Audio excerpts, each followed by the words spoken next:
Good morning from below Stockholm. We promised you underground art and we are delivering. We are currently at Linnaeus Station in the Tunnelbana, which is their metro station. They have about 100 stations throughout the city and about 90 of them are covered in art. Art is a huge deal here in Stockholm and they brought it all the way down underground. So this is our first stop of the day and it is so gorgeous. I'm truly pumped. So the thing with this particular station, it's the first of a dozen we're gonna do today and we'll show you our favorite ones. But this was one of the first cave stations built in 1973.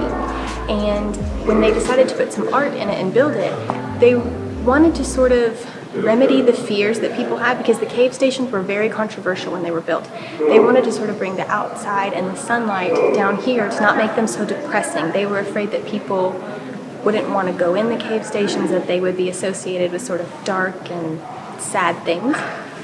Hence the rainbow. Also, fun fact, we're nearby where their Pride Festival happens each year, and that's a fun coincidence. So, check it out.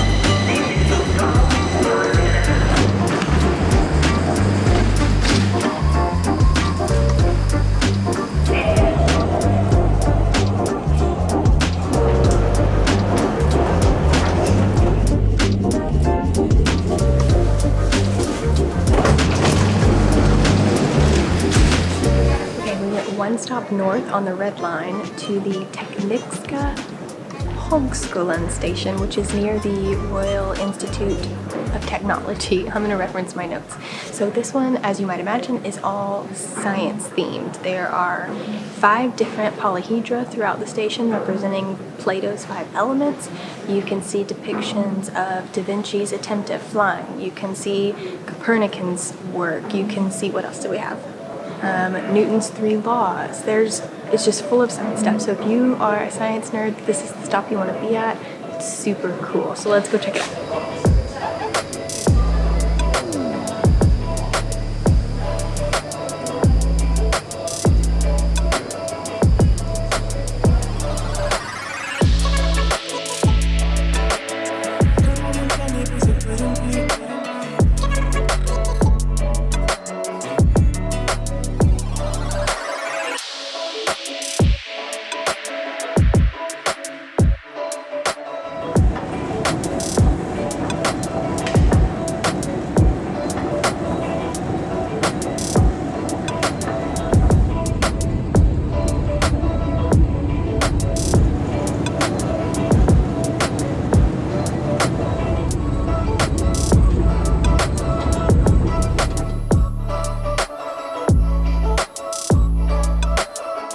We've made it one stop further north on the red line still at Universitetet Station, which is just below Stockholm University. And so the main features as far as art are the tiles that depict the travels of Carl Linnaeus, who is known as the modern father of the taxonomy of animals. So you'll see a lot of that sort of stuff, sort of art of like his writings and drawings and all that sort of stuff all around.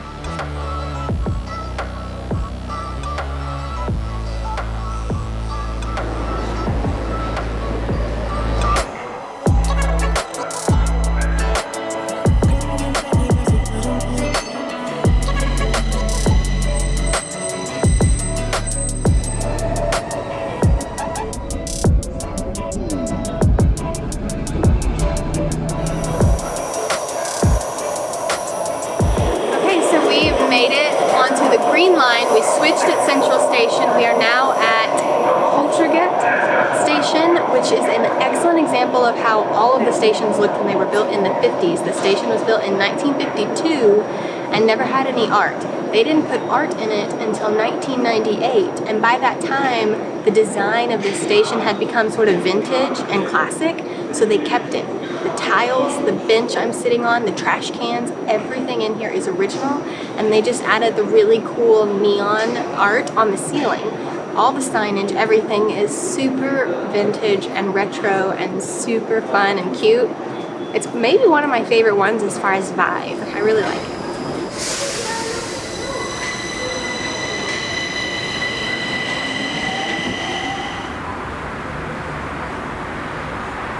Okay, so we decided to get some sunshine. We went just, I believe, 2 stops down the Green Line, got off at Odenplan, and now we are going to take a little pit stop inside the Stockholm Public Library.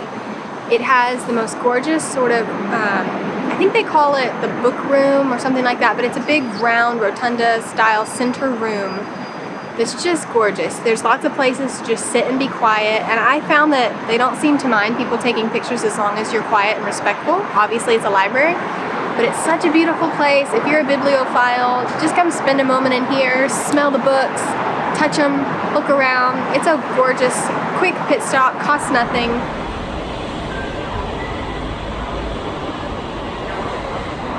Okay, so we took a quick lunch break, had some really yummy falafel by the library, and we got back on the Green Line and just went a few stops to Thordesplan. This is the only station that is street level. You can see we're outside, and the artists here took the tiles that are traditional in all the stations, the square tiles, and made a super cute 8-bit world. So we'll see Pac-Man and Mario and a bunch of other games, and Jordan and I are both really pumped about this one. It's so cute.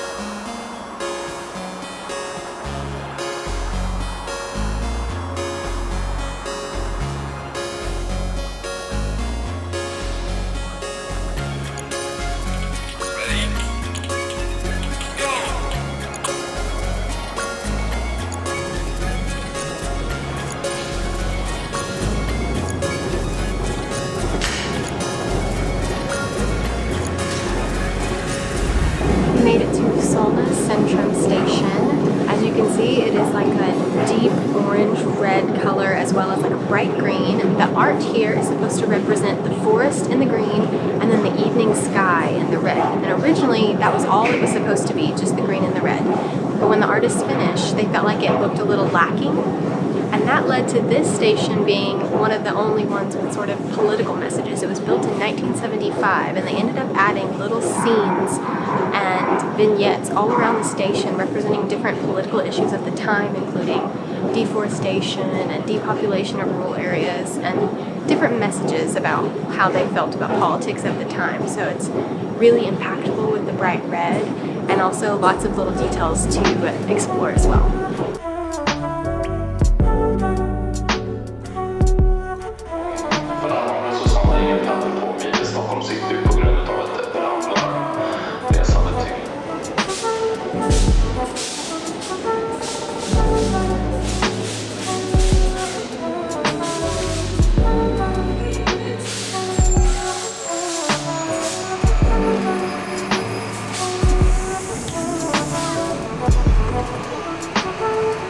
Okay, we made it to the Hollander Station, and if you can't tell just by looking, this art is inspired by and created by children. The main artist actually used drawings from his own childhood as well as drawings from his children to do all the art all around. It's super cheerful and cute. All the like metal accents are painted this bubblegum pink. And I think I read that the name of the station, Holland Garden, means Raspberry Hill, which to me kind of evokes like a childhood storybook. Anyway, it's very cute.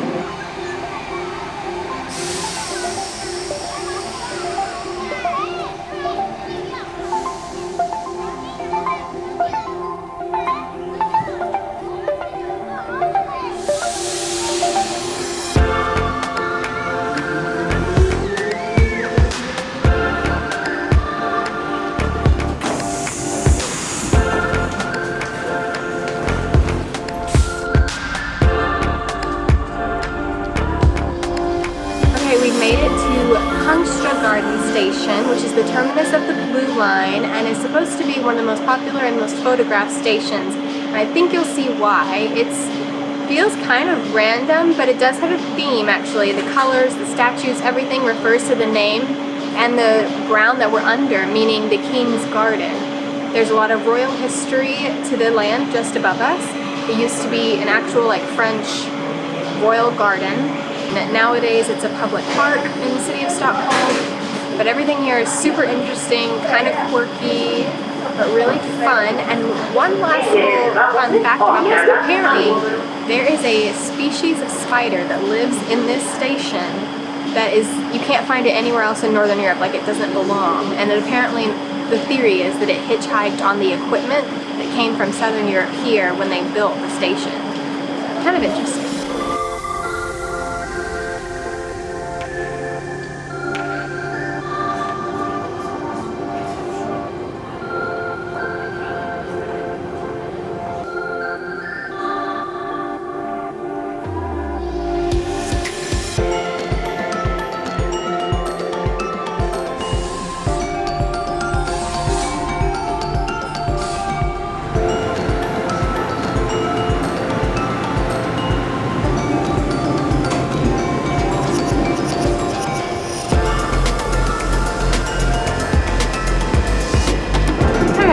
Last stop, last station of the day. We are back at Central Station, but on the blue line.